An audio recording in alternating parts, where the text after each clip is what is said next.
Hello everybody, welcome to Assassin's Pride episode 7 anime review. It was better than last week's episode, I think, so that's a plus, that's an up. Yeah, this episode I think highlighted a lot of things for me.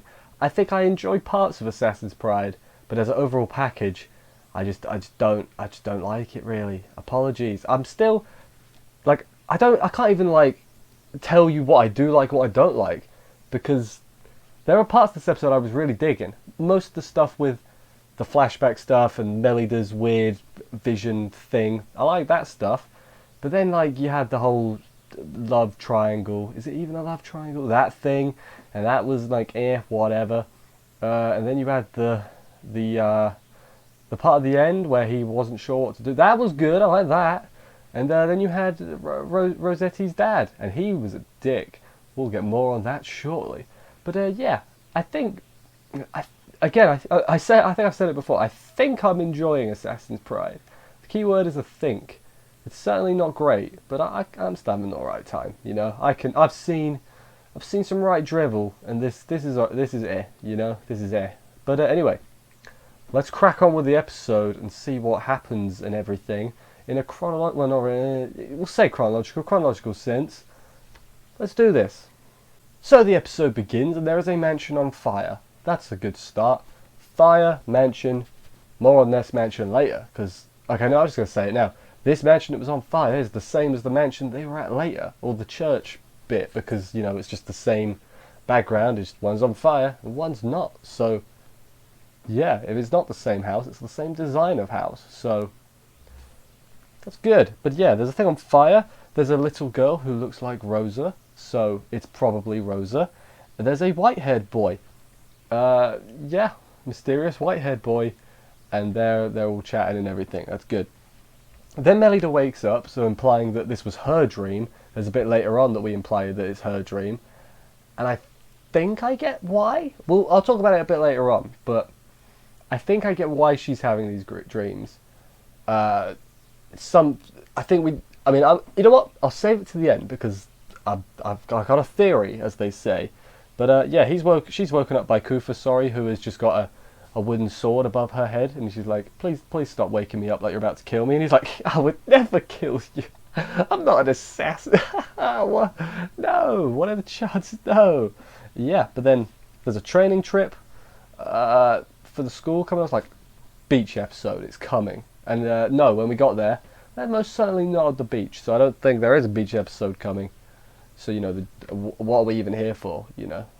Might as well start watching now. But on the walk him and Melida are on, some mysterious stranger gives him poison. It's like, this will kill one person. Use it wisely. So, yeah, that's going to come into play later. Then they run into Rosa, and Rosa's like, hey, marry me, please. And I'm just like, yes. Like, I'll answer instead of him. I say yes. She's best girl, right? Oh, am I gonna get in crap for saying that? I know how people like their waifu wars, but I'm saying I'm throwing my hat into the ring. She's best girl. Fight me. Don't actually fight me though. But yeah, no. The whole thing is it's an arranged marriage, and she doesn't want to do it. So she's like, I already have a boy. I've seen it before, you know. You know, I've seen it a lot of times before. I already have someone I'm with, so I can't do your arranged marriage. And they're like, all right, prove it then. And it's like, look, we're pretending. I've seen it before. Yeah, I might sound a bit crazy. It's because I am a bit crazy. But yeah, no, he agrees to it. Kufa's like, fine, I guess I can pretend to be your bloke. And then both Rosa and Melida are both clinging to him at school. There's an angry old lady that gets annoyed at them. What's with all the angry, evil old ladies? There's been 2 or 3 angry old women, which, no respect for the elderly, I guess, but who knows. But yeah, then while that's going on, another guy shows up. A flamboyant guy is what I called him. He's Rosa's dad. They look nothing alike, but they're not blood related, I don't think, so it makes sense. He's going with them on the trip, and he's like, also, your wedding's happening while we're there, Rosa. And she's like, no, I'm with this guy now, this Kufa. And he's like, hi there, I am the boyfriend. Like, I'd say he's putting in effort to try and trick, but he's not really. He's nonchalant. Yes, I am the boyfriend. But no. Then the dad looks at him. He's like, "You look like someone I once knew, a 12-year-old kid who killed a lot of people a few years ago." So I'm like, "Well, it's him then. It is him. It was Rosa." But he's like, "But he's supposed to be dead." And I'm like, "So it's Kufa who like hid his death or something like that." That's what I'm thinking. More on that later because it comes into play. But yeah, then after that whole thing, Kufa runs off on his own, and Melida goes to the oh god, remember assemblies just to at school. Assembly's one of the most boring thing, like, but they got you out of actually doing any schoolwork, so they were great. That was the best part about. That was both the best and best and worst part of assemblies. English is an easy language. It's not, but yeah. After that, Melida's in the assembly. She runs out to go look for her. She runs into that fire lady whose name I've forgotten. And then she gets a weird vision thing, and then they hear a scream. A lot happens in like boom, boom, boom, like this. They find a girl that's been knocked out. Rosa's dad uses a potion thing, and it's like, it was Kufa. Of course it was Kufa, you know? Like, and he's like, I can't prove my innocence. So it's like, oh, Kufa's in trouble. It's like a murder mystery, except there's been no murder.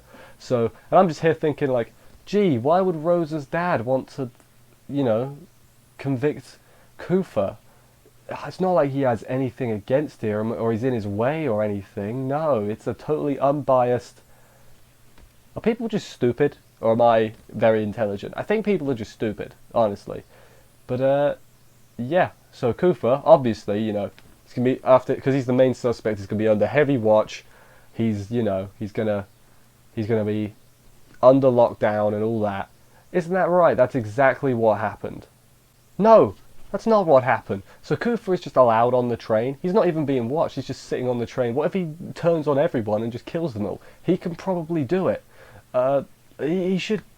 I don't know. He should be watched more closely, like, or something. Like, they just kind of. There was an abrupt cut here, and I was like, what happened now? He can't prove his innocence. So he's like, we'll just go on the trip anyway. It's fine. Eh? I don't get that, really. When they get there, Melida keeps hearing voices and then goes towards an area. Cooper follows her. Rosa's dad's like, don't go there. You're not allowed there. And I'm like, that's suspicious, Rosa's dad.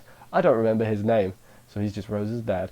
So yeah, obviously there's something over there he doesn't want people knowing, and maybe it's something to do with the voice. In fact, it probably is something to do with the voice that Melida keeps hearing. Yeah. Then, after that, remember what I said about a lot of stuff happening at once? They go to the town where there is a man who has gone rabid, so then they just execute him in front of everyone, in front of all the students who are visiting for their trip. You just killed a man in front of visiting. Imagine if you had like exchange students over or something. It's not exactly the same, but you had exchange students coming over, and then you just kill a person. Or more accurately, you've gone on a school trip to Berlin or whatever, and then they just kill a person in the street as you get off the tour bus. Like, I don't like Rosa's dad. I don't remember if I said that or not. He's a bit of an asshole. In all of his, the way he speaks, it was just, nah, not a fan of you, good sir. But yeah, after they kill the man, Rosa and Kufa go see some orphans, and this is where we learn that she's not blood related to him.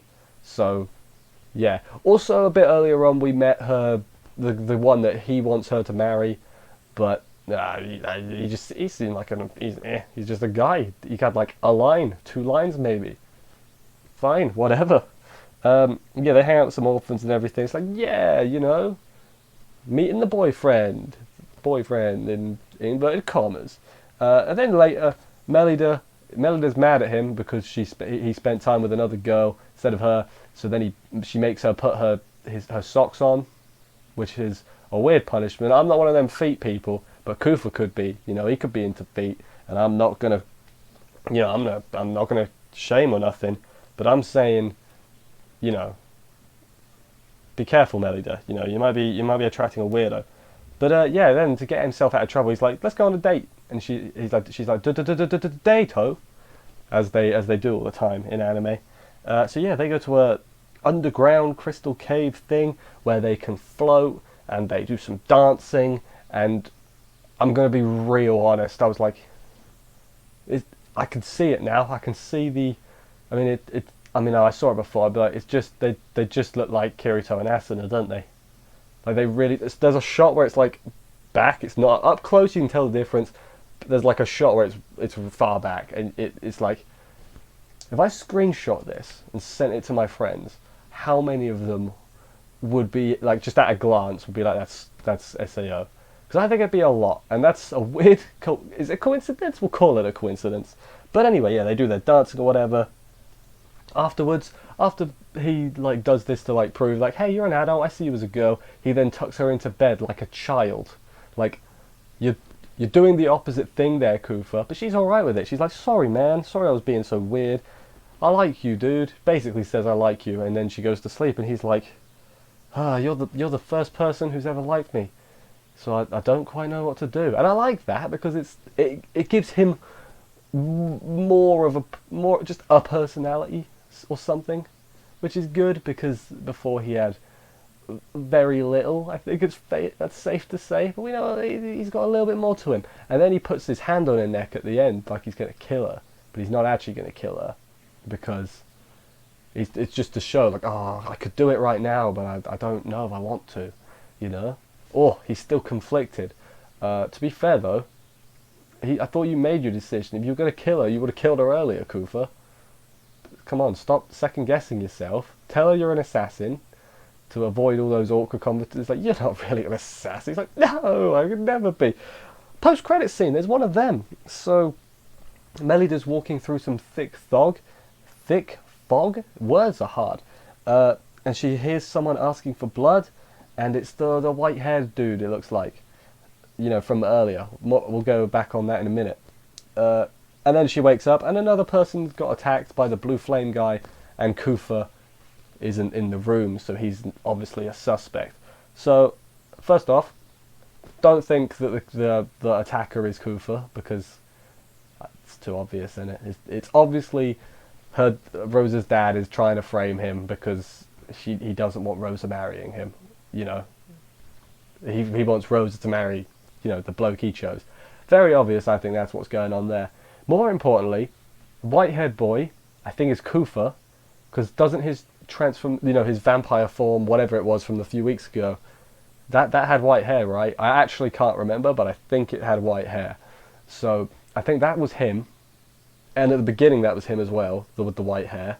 And so I think he killed everyone, except maybe to save Rosa, because she can't remember what happened, and all that. And the reason that Melida is getting the memories is probably due to whatever they did at the beginning, where he like gave her he unlocked her power or whatever. Probably something to do with that, which is why she's getting his memories.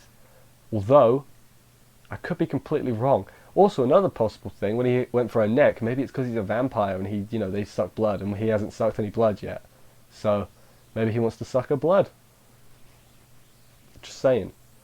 Theories for days, I've got them. See, I think Assassin's Pride is at least catching me a little bit, because I wouldn't even be thinking about, like, oh, here's what this could mean, you know, if I really didn't care. I think I am enjoying Assassin's Pride to some extent, but it does have a lot of frustrating things, and that is, that is indicative of anime these days.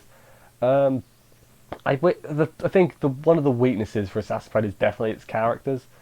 I don't know why I'm talking about this is the last episode, there's still a few to go, but yeah, just a thing that worth noting, the characters aren't too interesting, but they could be, you know? I like when they build more, please, because at the moment they don't have too much, especially Kufa. Kufa needs, and I think he's getting some work this arc, so that's good. The more we know about him, the more is better in all that. Still curious to know how. Oh yeah, that's another thing. Bloody Flame Girl, whose name I've forgotten.